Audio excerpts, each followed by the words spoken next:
time for all things racing and Jesus with your hosts, Daniel Hillian and Mitch Reynolds. That's right. It is episode 70 of Remain in the Race podcast. I am joined as always. Well, not always. There was a few that were, but most of the time. I missed one recently. Yeah, I did. That's the voice, the legend, the raced in the Legends race. Came back to racing after some time. It's Mitchell the Rocket Reynolds. How we doing tonight? What's up? It felt pretty cool being called a legend. I never considered myself a legend. But I was a racer, and I enjoyed doing the thing, so it was really cool. But good to be here. Yeah, I man. was a racer. Yeah, 100%. I'm a has-been now. I'm a media man now, you know? Yeah, full-time media guy. Yeah, I run into people all the time. They say, hey, do you still race some? Like, no, you get to a point when you don't have it anymore. Yeah, we were talking Saturday. We went on a bicycle ride, and we was talking to another one of our buddies that raced motocross a little bit, and you were just talking about, I think this is the moment that I knew, like, I think it's time to pursue other opportunities. And that, yes, that was would have been Black Ankle. Yep. 2021, I believe, was the year when I'm going down the straightaway, and I don't know, you're getting close to 80, and I'm like, I can't let Aaron just dust me. And I'm like, I'm going to keep up with him, and he would hold the throttle on for like 3 more bike links, and I'm like, we're about to die. I'm about to die. And that was the realization of, like, if you're starting to question yourself, you're probably done. Yep. And when you're like, ooh, I got to go to work on Monday. Yeah. I don't know. And we joke about it all the time. But, yeah, it's definitely a thing. And so went the next weekend, went to that daggum motocross junk. And that darn broken shock, then a last gate pick, but a great jump. And then it was all downhill from there. See you later. And look at us now, though. The #1 EDT podcast in the world. Fantastic. That's because God has a plan and he's got a purpose for it. Yeah. Speaking of that, let's open up with some prayers. I know we usually pray at the end, but we're going to pray on the front side, buddy. All right? I think that's fine. Okay. Father God, we thank you for loving us, for just giving us opportunity to do this podcast. We know that you are a God of unity, and that's what you want us to do, God. You want us to bring people back to you. You want to use us. You have a purpose for each one of us, and I just thank you for loving us, and I pray you just continue to use this podcast to reach people the way you have planned. In Jesus' name I pray. Amen. Amen. Well, as we continue off the top, how about we give a little love to one guy that's dear to our hearts. Talk to him today. With Close Encounter Whitetail Outfitters, Mr. Eric Ashcraft, media EDT darling himself, got a sponsor for the boots. He is in boots now. Oh, fantastic. Allegedly, he said he just didn't have time to change between the 90 race and his race at Pine Lake. That was his reasoning. And I said, okay. Maybe a break-in process. It's what he's asking for. Yep. And I don't know. Anybody that's raced the 90s, it's hard to ride those things in boots. So you got to wear, like, shoes or work boots or something like that. It's a little bit easier to feel the shifter and the brake, all that kind of stuff. Extra weight. Slow that little 90 down. That's you need right. every ounce of horsepower you can get, especially when you don't have all the little trick things that the others have. 100%. So that's right. But hey, deer season is coming up. I know I've seen lots of pictures of guys getting food plots ready and all that hoopla. So if you want to go on a great whitetail outfitter hunt, you don't want to go on a whitetail outfitter hunt. If you want an outfitter to take you on a very nice whitetail hunt in the Ohio area, reach out to Eric Ashcraft at Close Encounter Whitetail Outfitters. Along with that, he's the Dragon Race Fuel guy. So if you need some, I'm out now. Cross-country race a couple weekends ago. We'll get to that. But, hey, the Tarragon 110 is magic. Love it. It's very affordable. It does great. Burns clean. You're going to love it. So Dragon Race Fuels, 88 Live to Ride. Everything go good at Briarcliff for Miss Debbie? As far as I know, things went well there. Awesome. They also have continued their thing at Matt's place, and so they've raised money to continue that. It looks like they've really improved that building since I've been up there. So having some great stuff going on there, and right outside of Erie, PA, and East Springfield, PA. Yeah, great. Love Miss Debbie, love Jody, love the whole JB crew, and just good people. All Terrain Motorsports, Kevin Allen, I hung out with him Friday at his shop, man. He's just if you've got a paw, if you got a side by side, if you need race parts, if you've got a TRX and you're like, I can't keep the transmission in it, call Kevin Allen, because he has a tranny. He's got the hookup with some trannies that they'll hold up. Fantastic. That is an important thing for the TRX. Yep, absolutely. They are good things. Kaiser wheels, man. Hey, look at Chucky, dude. He's running them. A lot of GNCC guys. We'll probably see several sets coming up at the next Midwest race to keep the sand from the sand pit out of those wheels. So Kaiser wheels, we love them. 110% nutrition. You can use our code REMAIN at checkout to save. And there's Rylan, my man. Or JR. Love him to death. But yeah, dude, bumpers. I know we're not really so many people, and I've been like, Rylan, you got to do this. And he's like, dude, I need more people to help me in the shop. But I know he makes a really, really awesome Nerf bar. And he's like, man, those are like one-off deal for special projects. Yes. He said, I wish I had the time to do more of them. But second to none. Yeah. Second to none. Good stuff. Yes, I know. We promote his Nerf bars that he's not producing. He doesn't sell. Yeah, they are fabulous. They're the best set of Nerf bars and pegs that I have ever had my feet on. Yeah, I definitely like the heel guards and pegs for the wood side of things. Fantastic. That's my place. But yeah, man. So let's just kick it off. What's been going on in Mitch's world for the since 2 weeks ago? Yeah, starting to pick up in life a little bit. I am a lake bum, I guess you could say. Sure. I've been to the lake 5 or 6 Saturdays in a row. It has been so stinking hot here that I mean, it's like after work, it's almost worth making the drive up there. Because what are we from the lake? 40 minutes? Yeah, I mean 30 minutes from my house. I can be on the boat. We have the slip up there. Yeah. So some of it has been taking Meemaw out or Mom for an hour. That's fun. Some of it has been take the whole family out 4 or 5 hours. That's been fun. Softball practice. You've been doing that thing, getting the little girls ready. River started softball practice. Ryder we had the blue-white game, so football getting ready to kick off around here. But yeah, still hot as blue blazes around here. I mean, fortunately got a little rain today, a little cool down, but it has been very, very hot. Very hot here. Yeah, I mean, even like our air conditioners are just struggling to keep up with. I mean, it's been brutal. So this little rain we've got has been really, really, really nice. I've never been more happy for rain than today. It's been great. But yeah, it has been good for me as well. Back in the groove of softball and getting a little soup ready, and it's so fun to do that, and all the young ladies that we've got on our little team, man, it's fun to watch them and get to meet some new families, new moms and dads. You know me, I'm a people person, so that has been a lot of fun. Finally got the old TRX back up on the podium at the local cross country race. That felt good. I've been just trying to put in as many miles on bicycles as I can, and running and eating better and trying to. It's showing, man. It is showing. I told you that a few weeks ago. I said, man, I can really tell.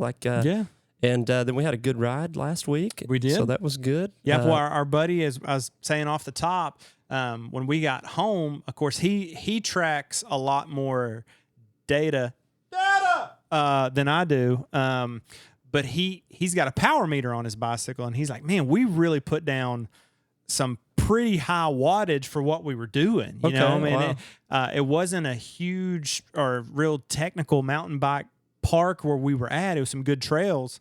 But he was like, man, and I said, yeah, dude, the day before I put in like one of my fastest solo rides around here that I've done in a while. Like I was pretty pumped. Yeah. And then we go out and I try to keep up with you jerkies, and I'm feeling it, man. I'm hurting, but yeah, just trying,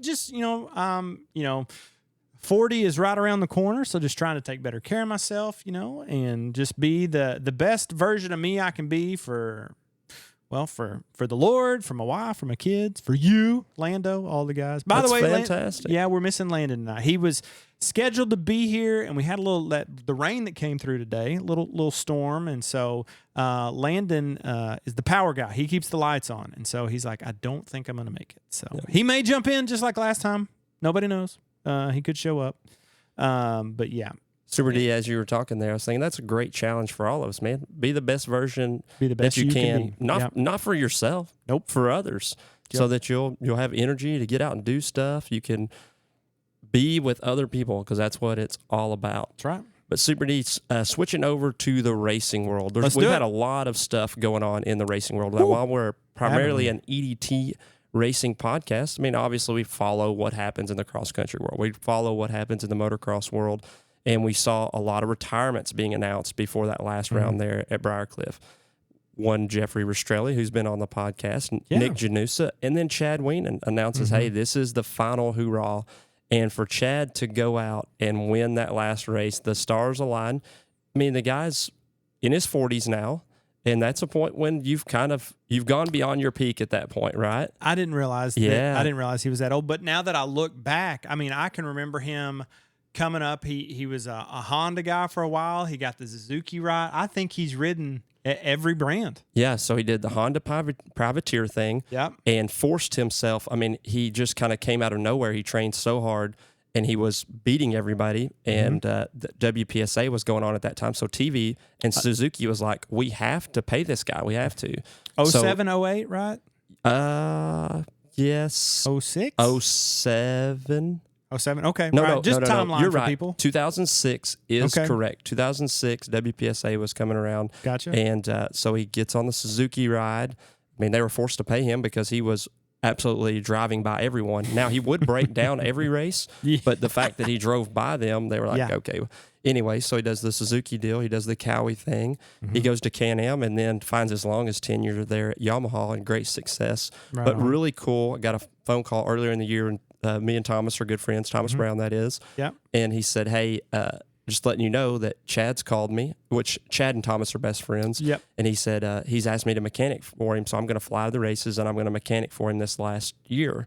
And I've called him after the first few rounds, and he said, I think we just kind of miscalculated how much his injury, he broke his neck. Yeah. So he was out for a year, but how much that and age kind of had set him back. So it just became like, hey, let's just enjoy the ride type deal. They were still fighting for it, but to go out on top that last race, being a while since he'd won, that was really, really cool. And obviously you saw Jansen shared all the stuff on Joel, the incredible ride and streak that he's had going, and wins number 6. And I mean, Rastrelli and Janusa, they ride off into the sunset as well. So really cool for those motocross guys, and going to be cool to see what guys kind of step up and fill that gate next year. Yes, it is. It's going to be fun to watch. And I mean, I know that's not necessarily our thing, but the world of ATV racing is so small. Like, I mean, and you know those guys, I know those guys. We're going to get into it here in a little bit, but the guys that have started, doing some cross training, we've been saying it from day one, you got to do something else, and to see the benefit pay off is super, super, super cool. But, Rastrelli's been around a long time. Chad's been around a long time. I'm curious, did he give you any nuggets on what's next? I mean, surely he's going to be plugged into something. He did do a podcast with Jansen, and I think this has all been kind of building up for Max Lindquist to be the protege. Gotcha. And he can go into specifics on that, but Chad had told me quite a few years ago when I was still racing, he said, I saw something special in Max. They were training at Sunset Ridge one day, and basically Chad made a bet with him. If he didn't let him lap him in the moto, there was some big bet on the line. And basically he said, I was going to see mentally how tough he was.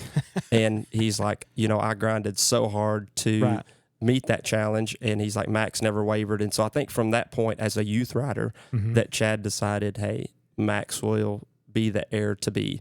And so I think we're going to see Chad stick around the sport and with Weenan Motorsports, and Max Lindquist will be the man.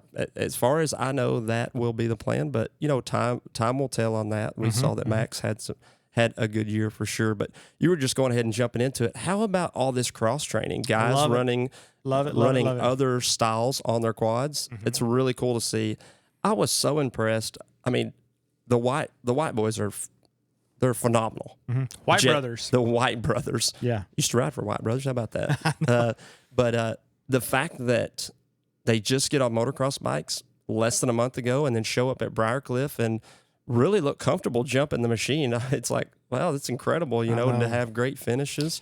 Yeah. That is really, really cool. Jace's mom had some videos, and it was kind of a little bit of a step up, but kind of a tabletop. The video that I saw, I mean, it was So it's a triple right there. Yeah, I mean, you can send it and triple it, but it's one of those to me, it looks super forgiving, if that makes sense. I don't think the video did justice. That is a big jump. Well, and he just cleared it, no problem. And I'm like, okay. Like, that's one you come from the corner, and I mean, you make the decision at the corner. Like I big am holding, not maybe big gulp big, but definitely big enough that if you're uncomfortable jumping, you're not sending that thing. So really cool to see those guys. Not your jam. No. I was going to scroll down here and see if I could find. Yeah. Well, hey, while you're at it, I'm just going to go ahead off the top, and I had a little whoopsie, Super D. Yeah. I had a little stumble. I kind of lost my focus. Oh, yep. Just, sorry. a little peek behind the curtain. Mm-hmm. Typically what I do for EDT Church, I reach out to kind of line up guys a week or two in advance, right, to promote the thing, to make it happen, to speak at that. Right. And you did mention in the last pod, and I went back and listened, that, hey, Dresden's coming up.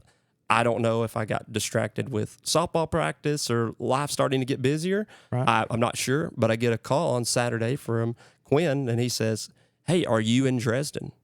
I'm like, Dresden. Super D told me they were racing today, Yeah. And I'm like, it dawned on me that no, I scrambled around, tried to find something, couldn't put anything together. So I apologize that we didn't have EDT Church at Dresden. I will do better. Yeah, I'm going to do better. Yeah, you called and you were like, dude, and I'm like, it's kind of a team effort around here, and I said I wasn't even on my radar, so we floated some stuff out, tried to make it happen. So hey, we've got the rest of them lined up. We're good to go. Building on that, if you ever want to help out, if you're a racer, if you're a family, if you want to help out with EDT Church at all, just give me a shout. I'll kind of let you know what that looks like, and we'll work something out. We'll make it happen. So, Super D, but ain't perfect. And, that's just what it is. Ain't perfect, man. That's true for sure, and we'll get better. And speaking of getting better, there's a couple guys that we want to reach out and say, hey, man, hope you get to feeling better. One, our teammate, Joey Mickley, had a nasty one. Terrible break, had surgery. He's home. He's healing. I've seen a couple pictures. Our man at PH3 Photo and Video, Josh Klein, has kind of been posting stuff and keeping up with Joey. But Joey, man, we wish you all the best. Get better. We need you back, man, because you're a teammate. You're a guy. So get better. And then the Trevin, I'm trying to pick up, and I was trying to text Travis, and I'm like, what? I missed something. But had to get off and had a broken thumb and shoulder blade and just kept on right on winning. Wow. Incredible. He is so he's beat up and racing, brothers clearing triples. I mean, dude, these guys are next level, man. They are. And go ahead. I wanted to mention one other name. Yeah. JJ Launderville. Yeah. From up in Wisconsin. I mean, really arguably pro rookie of the year, who had that bad foot and ankle injury. He's going to have multiple surgeries. So his injury's pretty extensive, and he's got a road of recovery in front of him. But just kind of thinking about these guys and the journeys that I've gone through with my injuries, man, what can we do as a race family? I think it's cool that we put out a post and say, hey, we're praying for you. We're thinking about you. We send them a text. Those things are encouraging. They're cool. Definitely good things to do, but here in the onset of it, but hey, don't forget about them in a month, in 3 months from now. Continue to check out, reach out and check on our brothers out there as they recover, because I know the mental component, you got the physical initially with the pain and stuff, but there is a point when the mental hits in, and that's where you need your brothers. You need your brothers and sisters to step up and kind of fill that gap for you and be like, hey, just push you forward and continue to motivate. So don't forget these people over the next, few months. Really reach out, take care of them. I know Launderville's he's going to have a lot of rehab ahead of him for sure, and I'm sure the same is true for Joey. So, while we say it here that we're caring for the guys, just make sure that we continue to check on them over the coming months, because that's what that's one of the things that, being in ministry, this is my full-time gig. There's a lot of times when there's an accident or, a loved one passes away, there's so many emotions and so many things going on in the moment that the families are just, just really overwhelmed. A lot's changing in a short amount, right? And so one of the things that, as a staff, we always try to lean on friends and neighbors. And just like you're saying, like, hey, man, this hurts now, but in 2 weeks when they need something that dad or grandpa used to do, it's gonna hit hard. And then the first birthday you have and so-and-so's not there, or the first, like, that's when, because we've even had, some people in our office that have lost loved ones, and it's hard. It's really hard, but it's in the moment. Yes, so many people turn up and are there, and they need that. They need those people around, but it's a week later, a month later, 2 months later is when it never really goes away, Right. And Absolutely. so we were built for community. That's why you need to have people around you, that are going to help point you in the right direction and steer you towards good ways of coping, because there's all kinds of terrible ways out there. Yep. But on how to just deal with life, it's tough. We need everyone to be the best versions of them they can be. Absolutely. There you go. I think there's plenty of Christian instruction on that, bearing each other's burdens Yes. and being there for each other.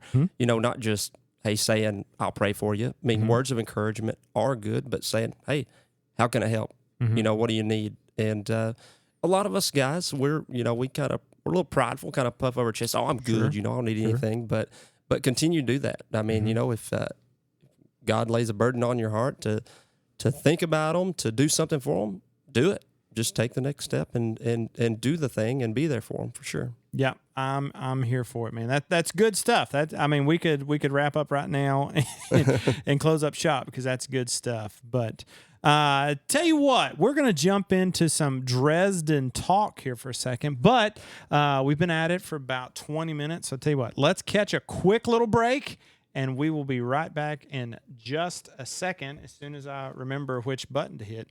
Again, we're going to take a quick break. We will be right back. Don't go anywhere. Stay tuned.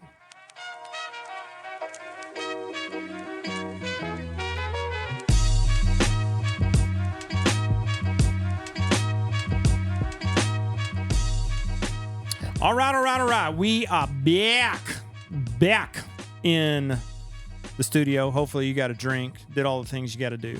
Let's get into some round 4 NEEDT Dresden talk. Now, this is the one that's at the huge car track. We were there last year. We kind of teased it beforehand, talking about how we got Dairy Queen delivered. We never left the press box because it was so hot. And even Eric was like, dude, it's hot up here. Yeah, it's hot again. We got ice cream. We got steak delivered. We got to hang out with Quinn Michaels. And, dude, he just he treated us like we were royalty. And it was awesome. So thank you again to Quinn for taking care of us, and his lovely wife. They were unbelievable hosts. They were indeed. We slept in the airport. You remember that? That was great. I do. Yeah. But I remember to take off my shoes, or at least be aware of my surroundings. Yeah. But man, so let's start with some oval track stuff, because they raced the Big Tuna Oval there, like the full shebang. And man alive, they're hitting speeds.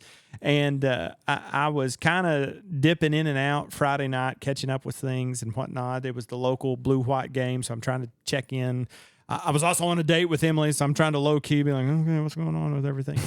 But, man, dude, I think right off the talk, how about our boy Garrett Keister's STARK VARG just in his heat race, dude, he just launches out of the gate and just starts – well, when you're on a track that big, horsepower is king. Yeah, and it was bad to the bone. I don't think there's any exaggeration on what kind of horsepower that thing is putting out, because it was pulling. It was incredible. Not a huge circle track guy, but that's impressive. Matter of fact, the last time I raced circle track, like the only time, I was scared to death. Like, these guys, I guess I'd see why people like it. Go 80 miles an hour and then just be willing to pitch it sideways. Yeah. Like, the 70s are fine with me. Yeah. It's not just, 80. Golly. But I reached out to Garrett. I said, man, like, I know y'all have been working on things and putting together. He said, we've still got some things to work out, like the gearing, working on that and trying to figure it out. And he's like, eventually, like, you kind of find the electric rev limiter. And he's like, and I'm just wanting to push it, So that was really cool to see something something really new agey and that you really have to dig and figure. And he said it's just different. It's not good. It's not bad. It's just different. Yep. And so he said that's been exciting to learn. But Tyler King, he's kind of the oval track guy right now, and so he puts her on the top of the box. Mel Torch is there making it happen. And then I know Eric was like, "Yeah, man, my cousin Chase Zolman gets third there," and he was super pumped for Chase. So. Man, it's exciting to see. I'm going to be honest. I love ATV racing. Love it. Not an oval track guy. Doesn't do whole kind of like this may be terrible. And if someone wants to invite us to like mud pit racing, that like I would go. Like that's cool. Yeah. But I don't know. Yeah. Yeah. I've always been that way. I mean, respect for the men and women. I respect them for doing it. But yeah. I like turning right. Yes, I do too. I like jumps. And if you were to ask Chase, Tyler, or Mel, they'd probably be like, "Yeah, same. We like it too." But hey, there's money to be made, and we put it in there, and we made it happen. So there you go. That's the truth. If you're paying, they're riding. So let's make it happen. But man, super cool. It kind of went a little bit different layout than last year. Kind of similar, but the multiple option lines is kind of good. That first big sweeper really provided a lot of cool passing opportunities when things were still real tight right out of the gate. So that was super fun to watch. And golly, how about CJ, man? Fastest qualifier, 1:11. Yeah. He just about the time. See, all CJ needed, whether he listens to us or not, was he does. Yeah, was a little challenge. We said, I think the guys are there. I think that they can do it. And CJ said, I just haven't turned up yet. I asked because you remember one time we were like, do you think CJ, it's not that, does he love to win or hate to lose? I mean, and it's like, yes to both, but like, if you really like, oh man, I just love that feeling of winning, or is it just like not being successful is second, right? Yeah. And I don't remember what race it was, but I was talking to him, and anyways, I went to walk off, and he goes, "Oh, hey, by the way," and I said, "Yeah, man, what's up?" And he goes, "Losing sucks." I said, "You answered the question, Noted. We know what he's up to. And he said, "Man, if you don't get a start," he said, "the guys are so good." Yeah. He said it's hard to make up ground when everybody's so close. Absolutely. And so he had got a win in one of the races at Pine Lake in the spec class. In pro class, had a 6th, and he said, "Man, I made a setup deal, thought it'd be a home run, and it wasn't." So he had a 1st, a 6th, and a 3rd in the 3 classes. And then this past Saturday, he's like, "I'm going to fix that." Absolutely. Let's go with a sweep. Fastest qualifier, 1:11. That's right. Just making it happen. You were talking about him saying the start, is such a big factor. Sure. The development of the Joker lane over the years has been a really cool factor in 100%. TT racing. It's been unique. It's been really cool. And it had a huge factor in this race. Like as you're watching it, I don't know if it was the length of it or just how fast the rest of the track was. But man, the Joker just really mixed things up. Like you couldn't tell. A lot of times there'll be more separation. Like there were so many groups of races, like 3 or 4 guys racing in a group, and then someone would hit the Joker. So it really played in a different factor in this, and you couldn't predict how it was going to finish at the end. And what's crazy is if it's a 10-lap race, you could be the leader for laps 2 through 9, depending on when you took the Joker lane, and finish the race 4th, 5th. And that's just wild. Like, dude, I ran the pace. I was up front. And what's also crazy about the Joker lane, the other parts of the track have had lap after lap after lap, and the Joker lane is only getting taken by 15 pros. So you think about the rubber that's going down on the rest of the track, it's a totally different. If it's hooked up, that Joker lane is going to be super loose and dusty and all those things. And so you're going from riding this super tacky hooked up track to I've got to be real easy on the throttle, maybe slip the clutch a little bit, not pitch it too hard because there's no traction. Right. And so all the things you just said make it a really neat and interesting things, because there's some guys that at Pine Lake, Jace timed it perfect. And I mean, as it was happening, I texted Travis, his dad, and I said, perfect, nailed it. You know, that's how it did. Because in the past, we've kind of been a little hard on Jace. It's like, I feel like he doesn't take it when he needs to, or there's strategy in it. Absolutely, every race, and depending on how you start, there's when the person if someone's chasing you down, they're a little bit faster. When they take it, all those things factor in. So there is a perfect calculation of when you need to take it. If you're chasing someone versus if someone's chasing you, it's been fun to watch and to see the guys' different strategies kind of play out. You know, it's a big thing, and I know there's times where it's like, God, if it wasn't for that dumb Joker lane, you know, there's guys that whereas there's 4 other guys that are like, man, Joker lane, like, it kept me in it, you know. So it's been cool. But I think all across the board, I think you can't take anything away from the Joker lane. Like, even if it's impacted you in a negative way and cost you, you know, maybe the position you thought you should have had, it's good for racing. It is somewhere along the way it has helped you. Absolutely has. But how about Mr. Carter Buff, man? You know, just kind of been. You don't know. I don't know if he's been beaching it, been working, you know, but he just comes off the couch, Pine Lake, and then comes to Dresden. Same thing. Let's just podium it. So I reached out to him, and I'm just gonna. This is exactly what I said. I said, hey man, I don't know if MX has been the ticket, but what in the world is going on? You've been riding lights out. And he's like, yeah, man, the MX stuff definitely helps with fitness. You know, he's not one to just be like, yeah, man, I've been crushing it, dude. You know, and he was like, yeah, dude, it's definitely helped. And I said, man, I'm awesome. I said, keep it up, dude. And I said, can we plan to see you at the rest? He said, that's the plan. So did he race all the MX series? I know he was training MX and rode early on in the season. I just didn't know if he continued racing the MX series. Well, I was hoping to get more. Hang on, but super cool. I'm gonna dive into this. He did good. So other guys that I want to highlight, dude, Levi Hurley is quickly ascending. He is pro light dominance, but in Pro-Am, he is tied up right now with Jace White and Tyler Allen. Yep. Or they're all within 1 point in the Hoosier Spec class. So Levi has really been turning up. We knew he was good, but this guy, he's about to step up and really do the thing. Another person. We've already mentioned his name earlier in the podcast, but Trevin White, the Trevin White dominance in his classes, in the 250 Pro Light, the 200, 400, just continues to win all the races. Man, these guys got it going on. I want to mention some other ones that have been undefeated at the any EDT so far. Colby Tressler in the 50 class has won every race. Anthony Dworak has won every race in the 70. Like I said, Levi Hurley has won Pro Light each race. Trevin has won 250 Pro Light and 200, 400. And how about Mr. Tifferburris in the 45-plus class? Making it happen. So all these guys still holding it down with a perfect season to this point.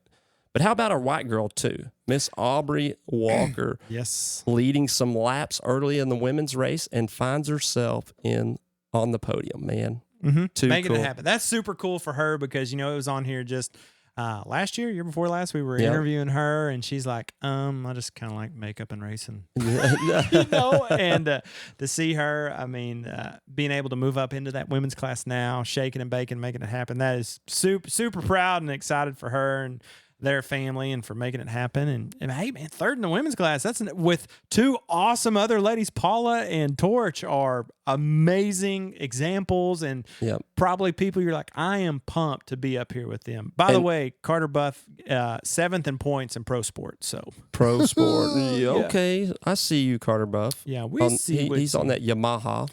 You know, that's what it's Yamacross over there, basically. Yep. For real, yeah. Them and the GNCC both are just. Although Eric was bragging on his, he's like, "Yeah, man, this Yamaha," and I'm like, "Oh boy, come on." Well, you know, they want it to take over the TT world. Maybe one day, but definitely the motocross world is taking over. Well, too cool for Carter, man. Yeah, look at you go, man. And it's like he hadn't missed a step, man. I mean, just flying. Well, that is kind of the cross training thing that I always talk about. TT makes you faster in motocross. Motocross makes you faster in TT. Even though your setup is different, once your approach to corners for the TT track, when you apply that to motocross, you get faster. Your lap times get faster. When you're riding in that rough stuff in the motocross, well, when you get on the TT service, then you're willing to hold it on that 3 and 4 extra bike lengths that you weren't before. Just because now you've gotten used to going through a corner that is just trying to buck you off the machine, basically. So yeah. Well, according to Carter, he says, man, it's paying off. Glad to be. I think he was focused on MX, and now kind of that series ended, and so he's cool. Full throttle TT racing. So, yeah, man. And Levi, we were talking about the point. Well, I had it pulled up here. Sorry. But in the Levi's right on the heels of Trevin. Yeah. No, what did I say? You were saying Levi's. Oh, I thought you said saying Levi Lutz. Levi Hurley. Okay, I went a different direction. You were like, sorry, wait. You were talking about Trevin. We're talking about 2 different classes here. Sorry. Levi Hurley in the Pro-Am Spec class, he is tied for 3rd in points, but 3rd, which would be 3rd, 4th, 5th, and 6th are within 5 points of each other. 4 guys, 5 points. Yeah, yep. I didn't mention G-Man. He's right there with them, so it's pretty tight. Like the 3 guys in front of Levi, pros. The 3, 4, 5, 6, 7, 8, 9 guys behind Levi are pros. Yep. you know, so to be like a true pro-am, if you will, guy. I think our boys. I think he's gonna get a license. I think he's earning the right. I think he is quickly earning the right to have that license. I don't know what we're working towards. You gotta fight for your right to get a pro car. I see what you did there. Did you see that? Yeah, I was not ready, but I'm on board now. But yeah, man. Anyway, sorry. You was talking about Levi Lutz. Levi Lutz, yeah. God, I was just fast forwarding a little bit, but sorry, we got multiple good Levi's around here. We do. I don't know a bad Levi. Come to think of it. How about those? What if 501s? Are those the Levi's that older men the wear? Jeans? Yeah. That's what I was thinking of. I think that's the OG one. That's hilarious, man. Yeah, that's where my brain goes. So too funny. Whatever. Yeah, so you man. got anything else you want to highlight from the EDT race at Dresden, Ohio? Man, it was just fun to sit down and watch and catch up. Of course, Eric, just love Eric, man. I actually did reach out to him today, and he had a couple people he wanted to kind of shout out. He did say the Stark was unreal. The heat was hot. It was very, very hot. He also wanted to shout out, help me with the last name, Mitch. McWhorter. McWhorter drove over from Washington State. So, yeah, he ran some oval there in the Pro-Am class and then won the 2-stroke class in the TT racing. Yeah, super, super, super cool for him. Be able to come out, shake and bake, make it happen. Couple of guys, man, this guy he's just there. Like, you can't not give credit where it's due. Ryder Geist, man. I like it. Yep. Super mini guy, moved up to the bigger bike, making it happen, figuring it out. Love following his stuff on social media. Moms and dad are super involved. They had some RV trouble heading into Pine Lake, but they got it all solved. Didn't see any problems going into Dresden, so I think we got all the things worked out, man. But that was super cool to watch and to keep up with them. But our girl Leah Lutz, she was back, so shout out to her, dude. This whole junior 12 to 15 class, there's so many good, I want to brag on all of them. They're all great. That Pro Light 250, that has been super, super fun to watch, because the results, I mean, they're not all, I mean, Trevin things, Carson Everly, love Carson. I love all these guys, but Vinny Bennett's got a podium. Or someone else down here that I was like, oh, they've got a podium. Vinny Bennett's got a podium. Jackson Brissett got second this weekend. I mean, the results. Speaking of that, we haven't highlighted the Youth All-Star class very much this year. Well, what are we doing? Look what we have. Jackson Brissett and Carson Everly tied in that number 1 spot. right now. And so, on a race weekend, riding, these are two different machines from the Pro Light 250 to the Youth All-Star. Wow. Totally like different bikes. And I know like Carson's got, I mean, he's got a 400EX chassis for the 150 and then I believe, hit me up if I'm wrong here, Carson, but a 450 chassis for his other bike, you know? So kind of similar, but dude, that's tough going back to from different. You know the saying, just ride it, boy. That's also true. That's what he's doing. Just ride it, boy. And he's doing it well. Doing it well. Another guy, Austin Moore in that super mini class. He's gone through for 4 on wins. Got the win this weekend. Fantastic. So shout out to him. Good job, Austin. Man, and just I want to brag on all the youths. Because I think they're one awesome. that jumped out to us, to me, Ariel Smith. She was in the mix. She was racing these boys hard, and she found herself on the podium there in the Super Mini. Ariel Smith had it going on. I mean, she was in a tight race there for a little bit with Braxton Buck. They were going back and forth. It was a really good race. So I was enjoying watching that one. I'm here for it. How about, another fun class we probably should lean into a little bit. This college boy class, last year, dude, that was our guy. That was Joey Mickley. He had her on lock, baby. But this college boy, there's been a different winner at every round. Oh, wow. So Guam's got to win, Wilson's got to win, Keys has got to win, and Scott's got to win. And then it's kind of all over the place.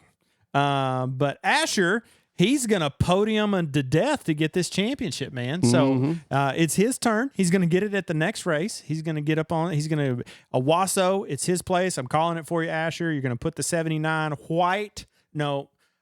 yellow rimmed machine on the top step. So make it happen. Yep. But man, dude, it's been Gus Dondorfer. I mean, he's 3rd in points. Let's go, Gus. Yeah.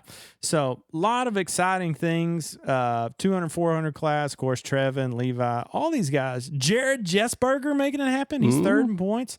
And then you see kind of the older and younger guys blending together here in this 200, 400 class, which is super, super, super, super cool. Yep. So I'm here for it, man. We got a lot of good things to promote and to be excited about. Of course, I'm everybody's biggest fan. Let me check in on my 25 plus guys here. Derek Flinchum, Brandon Ditto, all these guys, make it happen. Sam McMillan had a good run. Wait, hang on. I think Sam won Open B. Yes, he got the win this weekend. So shout out to Sam for getting in there and making it happen in the Open B class. So very nice. Hey, you said I did. We're all about promoting. Yeah. So I know it's later in our notes, but I thought that was the perfect time to talk about promoting this new thing that I just learned about right before the podcast. You promoting something? I'm not promoting anything. I want to talk about what Dylan Dworak is promoting or putting together. So Landon, that is really cool, and I'm super excited about it. Yes, yeah. So Landon, our boots on the ground guy, our newest member that's not here. Love you, Landon. He's got to keep the lights on. Appreciate you. He sends me a picture or post something. He goes, "Hey, what's this about?" And I said, I'm hearing about it. And so, of course, I go to the source, our inside guy. Can't reveal my sources, but I went to an insider, and he said, "Hey, man, I'm just going to pass your number along to Dylan, and he's just going to call you." And I said, "I got my notes tab open. Let's go."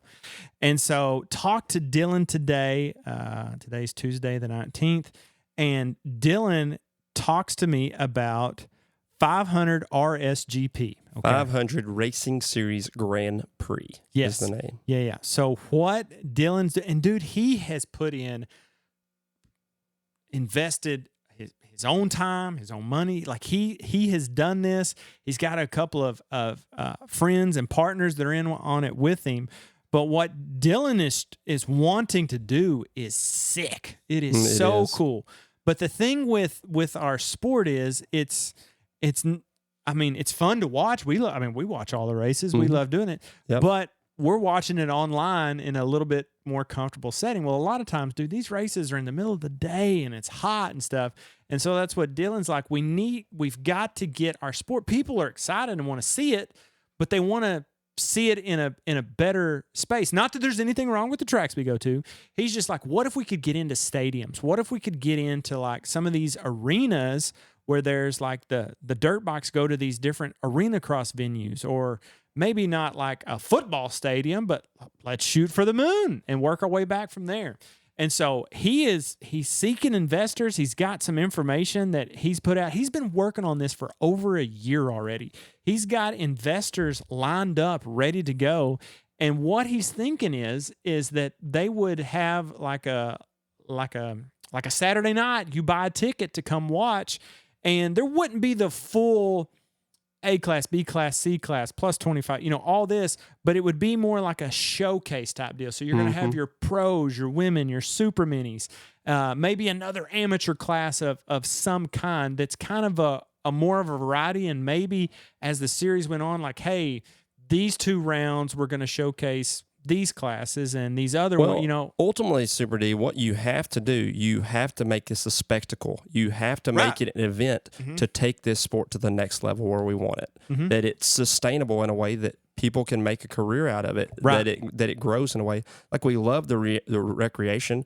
You think of Supercross in the same way. Not all motocrossers get to go race Supercross. Right. It's a smaller showcase and spectacle, but it has a huge following. It brings big investors, big sponsors into our sport that are outside of our sport. Like, it's important to have sponsors within our sport, but you have to have companies outside of the sport to pour money in for this thing to really grow and explode. And so his idea, his concept of what he wants to do with a smaller showcase and making this a spectator event, something that people want to go do on the weekend. You think of your local dirt car racing. Like, that is a big, like, the Topless 100 just happened around here in Batesville. So that's a huge event for people to go to, right? That aren't necessarily consumers of the racing world, but that brings money and advertisement into the ATV racing community, which can take, a sport that we all love, that's near and dear to us, and make it do the next thing. Because the more exposure, we look at what's happened with F1 recently.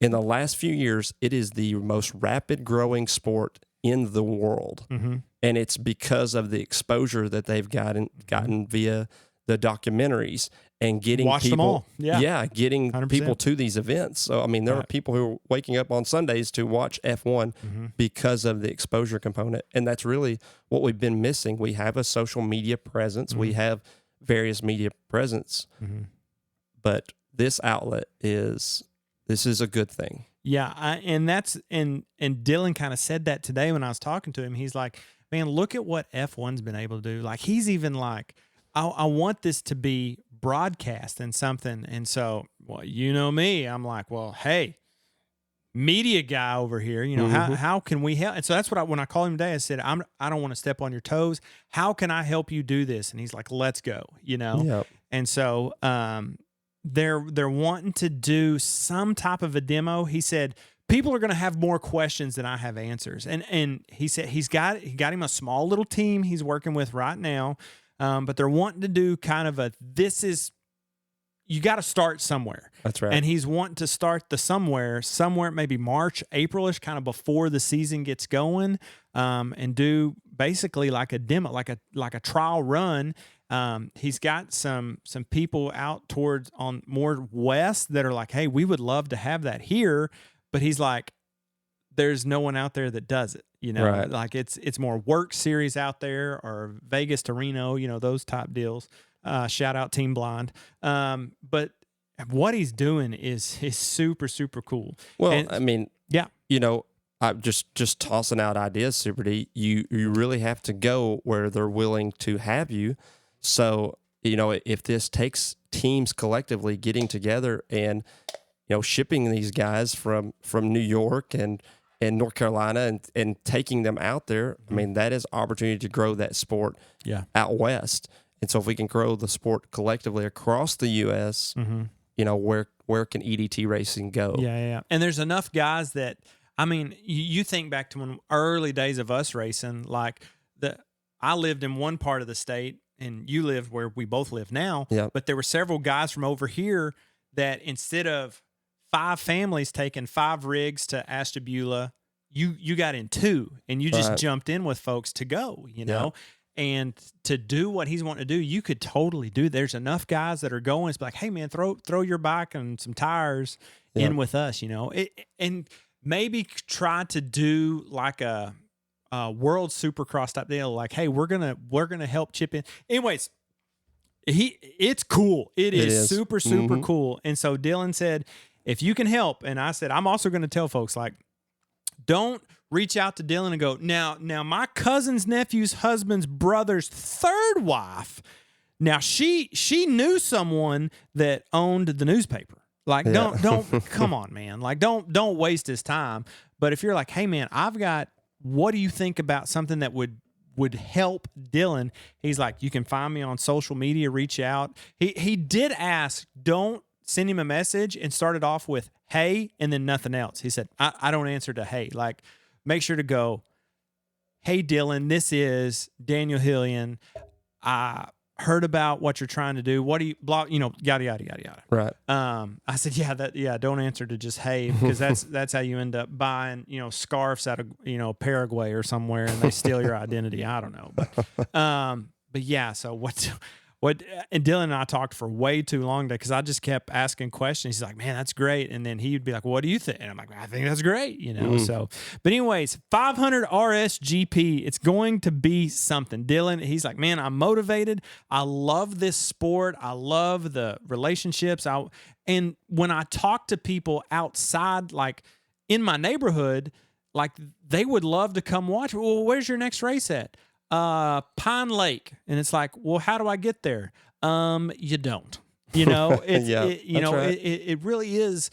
It's spectators would like it, but it's got to be at a place where they can go. So he said, I'm not trying to, and a family thing. Like, hey, this is our family entertainment. Yeah. And so when you do that, you load up 5 in this household and 5 in this household and 5 in this household. And pretty soon it's not 20 spectators, it's thousands. Yeah. And tens of thousands. And that's what he's wanting to do. Right.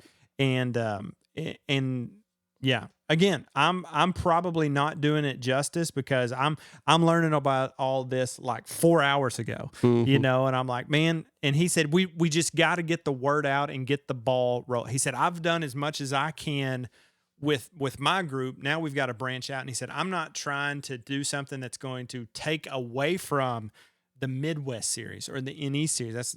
We're trying to, I said, well, this sport is too small to do that. Right. We're all in this together, you know, High School Musical, all in this together. Everybody knows it. But yeah, so if you're interested, if you can help, if you own a stadium and you want to donate it on a Saturday night, reach out to Dylan or reach out to us, and we'll reach out on your behalf to Dylan. So super, super cool for him. And dude, he's like an aerospace engineer. Like, he's fantastic. sharp. This is Tuesday. He's like, I'm leaving this week to go to Vegas to talk to some other pockets about making this happen. I'm like, dude, that is so wild. He said, cool. Yeah, I've been working on this for a year before I said anything beyond just the small group I've got. And I said, well, hey, remain in the race, whatever we can do to help it. Like, this is such a cool deal. Like, we talked for 20 minutes before we ever hit record about this. That's cool. You know, so I was super pumped to hear these ideas, to read his brochure, his flyer. Yeah. Really cool idea, and I'm behind this for sure. Yeah, me too, man. So if you want more information, again, don't just blow Dylan up. Be like, hey, what is this? Okay, we just told you what it is. Okay, but if it's a way that you can help or kind of steer the ship, I know at the race this weekend he had a flyer with a QR code that'll give you some more information, different things. So reach out to him. You can reach out to us. Maybe we can filter through some of it for you, kind of be the middleman. We're happy to do that too, because it's talking about TT racing, and that's what we're here for. Is TT racing. Make TT racing great again. I see what you did there. Yeah, let's get some hats made. Be sweet. Indeed. Well, man, as always, I know we sit around here and we're like, man, dude, could we make it to another thing. We kind of touched on this at the beginning, and I just forgot about it. But You were talking about the multiple disciplines. How about the GNCC guy are coming to race some TT? Shout out Adam Miguel, the Gator. The Gator came in and got on a TT track out there in Iowa, huh, boy? Yeah, made it happen. Pretty nice. It is super cool to see and the multiple guys going different places and racing here, racing there. You know, make it. I love it, man. Yep. I think it helps, man. You've said it. I've said it. Absolutely. There's just things that, you know, racing a different discipline, you know, it's just dude. Carter Buff, proof's in the pudding. Yes, that is absolutely right. I mean, before this, he had maybe one podium, maybe two. Correct me if I'm wrong, Carter. You can send me a message. But like, he shows up this year and he's been on the podium at every race he's been to. Mm-hmm. That's something. There's something to it. I know listeners can't see my eyebrows raised like, I'm over here just saying I've been preaching. I've been preaching. They've been preaching this for a while right here. Well, I'm here for it, man. Well, but again, we always are like, hey, man, can we make it an hour? And we make it an hour. Every time. You're welcome. Yeah. Well, you got anything else for us, Mr. Reynolds? I do not. I think that is a wrap for episode number 70 of Remain in the Race podcast. Know any good number 70s? No, I was thinking earlier. I was too. And the only 70 I could think of was it wasn't a name that got super Jorge popular. Prado? He was motocross guy? Who? Jorge Prado? Oh, that wasn't who I was thinking about. Oh, no. okay. This was a motocross racer from out west that I raced in the Pro-Am days. Mm-hmm. And I can't think of his name. So it's okay. Alexis Scott is 07. So yeah, if she flipped. Yeah. I mean, we don't want that to happen. So no, I don't have any good number 70s. I'm sure there's a number 70 out there. Yeah, there's a number 70. Listen to this. He's like, I can't believe they didn't mention me. Well, let us know, man. Okay? We didn't know. Our brains are getting a little bit older, you know? So can't think of a good 70. I was trying to think earlier. So I was I'm like just combing through like the results here, just looking for, we got all kinds of, we got a 79, you know, Asher, but we did. No 7-0. Hey, we had a buddy that was a pretty cool number 71 that rode a Yamaha. Think about it. And then he switched to a Honda and he became number 701. Houston Louder. Yep. I didn't even think about him being that number back in the day. There you go. Shout out to Hootie. Hootie was that was one of my best buddies. And at first, our relationship started pretty rocky. I did not like racing against Hootie. No, because he was good and he was kind of a loner. He was good and he rode a little rough. But you know what? Then we moved the guy from North Carolina over here to Arkansas, and him and I become the best of buds. He got some sweet tea in his system, and it just mellowed him right out. It sure did. So yeah, if you're a good number 70, let us know. Shout out. This pod goes out to you. The number 70s we don't even know. That's right. Golly, I was just hoping that I could just stumble here for the last 2 minutes and just stumble. That's exactly what we've been doing. This goes out to all the 70cc racers. Oh, okay. How about that? That's a nice little change. Anthony Dworak undefeated this year on his 70. Yes. God, what a guy. Is Evie Burchett in there? Come on. Oh, yeah. Or is she in the 90 class? She's in the 90 class, but I wanted to give a shout out to Evie Burchett. So how about Colby Tressler? He's in the 50 class, winning all those, and he's getting second in all the races in the 70 class. Yeah. Waylon Graham's in there. Andrew Creech is in there. Come on, let's go with it. Episode 70 for that 70cc class. Yeah. I think that's a wrap, Super D. I think that's a wrap, sir. Let's hit our little button. Oh, I'm sorry. Yeah, I got it. Well, I switched it up on you. No, that's fine. The first part has talking, and so I can't play it until the talking gets done. But it's coming. Just give me a second. It's going to happen. Okay. Dude, hey, shout out to the TRX guy, Aaron Medlin, 6th in Pro-Am points. Holding it down. The Jim Glenn TRX machine still getting after it. Yep. All right, this is it. This is episode 70. Thanks for listening. This is it. This is what you're wanting, right? That's what I was wanting. The outro. The outro. It's getting weird. Thanks for listening. We'll catch you in the next one.